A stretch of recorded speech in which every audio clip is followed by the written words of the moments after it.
Hello and welcome to another episode of Digital Dad. Today let's take a look at an app version of a game that's probably in most people's physical game collections, and that is Carcassonne.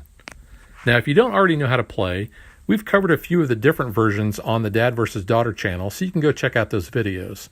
Or you can go into the app's manual, which has the game rules and tutorial.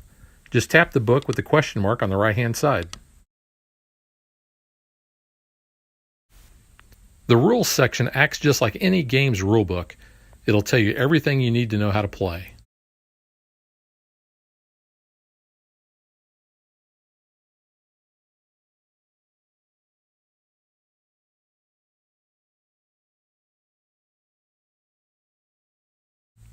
You can also see that it has rules for each of the expansions that you can get through the in-app purchases.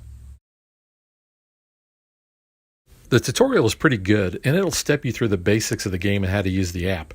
I like the old guy talking to you and explaining how the game works. So let's step through it and listen to him explain it. This is the table. Remember, the table is your friend. The game starts with a tile in the middle of the table. Then, players start to build the world of Carcassonne.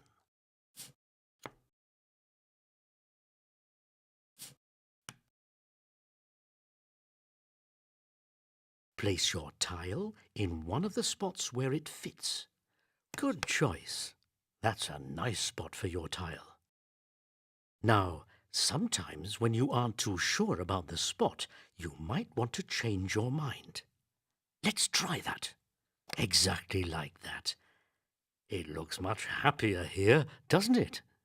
To finish your move, tap the check mark.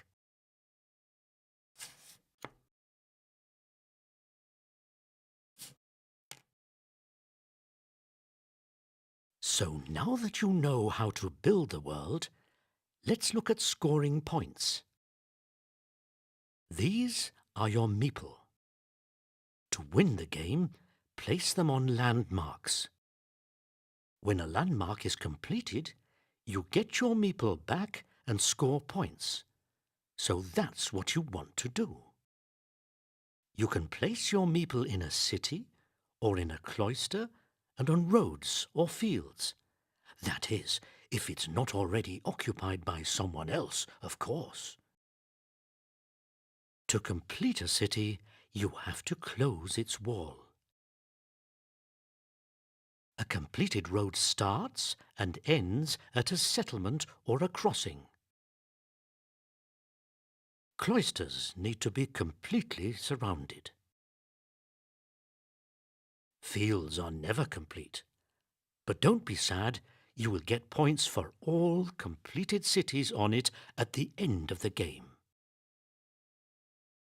Isn't it time you finally scored some points? Let's complete this city and get ahead. Now we should put one of the meeple on there. Move your meeple to the placeholder. Perfect. Now tap the check mark. Look at that. You got 4 points. And notice that you got the meeple back as well. Wonderful, isn't it? While you are playing, the world can get quite big. If you want to see more, zoom in or out by pinching on the table. Try it. It's fun. Great. Now you know everything you need to play your first game of Carcassonne. Should you need me again, you can find me in the manual section. Have fun playing. Now if you just want to play against the AI, tap on Local and then New. Now I've not really done anything with the Join, which will search for a Wi-Fi or a Bluetooth connection.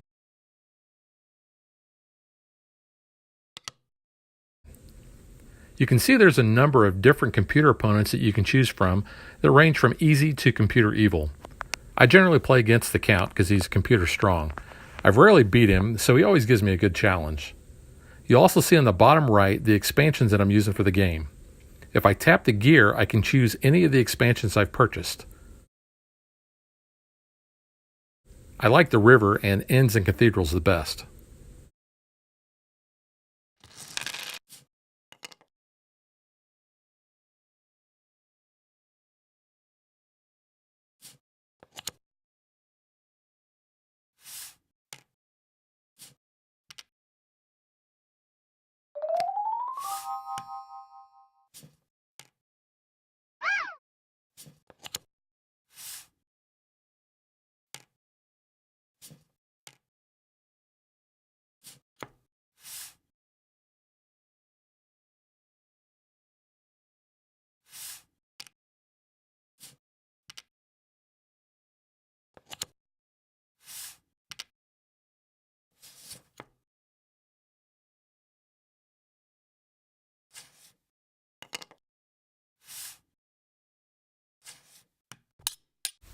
So as you can see, the game actually plays pretty fast and the animations are very smooth. Now, I think this gives you a good idea of kind of how the game flows, so we're just going to end it here. Most of the time, I prefer to play against some of my buddies, so I'll tap on Internet. From this screen, I can choose my meeple color, but I'm always green, right? I can see my friend list and choose who I want to play against. I can also do a quick play by clicking on the button on the top right, but because I always prefer to play against my friends, I never really use that. Again, you'll see at the bottom left, I can choose the expansions that I want to include. Now, this is the only part of the app that I have issues with. To add friends, it uses the old iOS Game Center, which no longer lets you add any new people to your Game Center list. And my attempts at using the add via email never really worked. However, the add via messages did. The last thing to look at is the bottom options. Tapping on the envelope brings up the news, and as you can see, it's not current. The last updated was in 2015.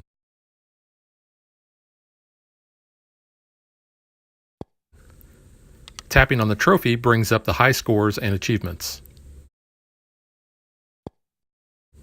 The gear lets you adjust the music and the effects volume.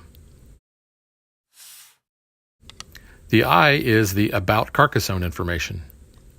And finally, the chest is where you handle your in-app purchases of the expansions.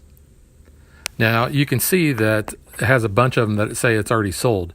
That's because I bought the 5th anniversary bundle, which I think is a great value for everything that you get. There are still a few of the expansions that I haven't gotten to yet, but I'm sure I probably will. So that is the Carcassonne iOS app. The price as of this recording is pretty high. It's like around $10, but I know it's been as low as $4.99. And really, other than the adding friends mechanism that really should have been updated by now, I think the app is solid and it's a must-have for fans of Carcassonne. I highly recommend this and really enjoy playing the game. And as the old guy will tell you, when it's your turn to play an online game, it's your turn now.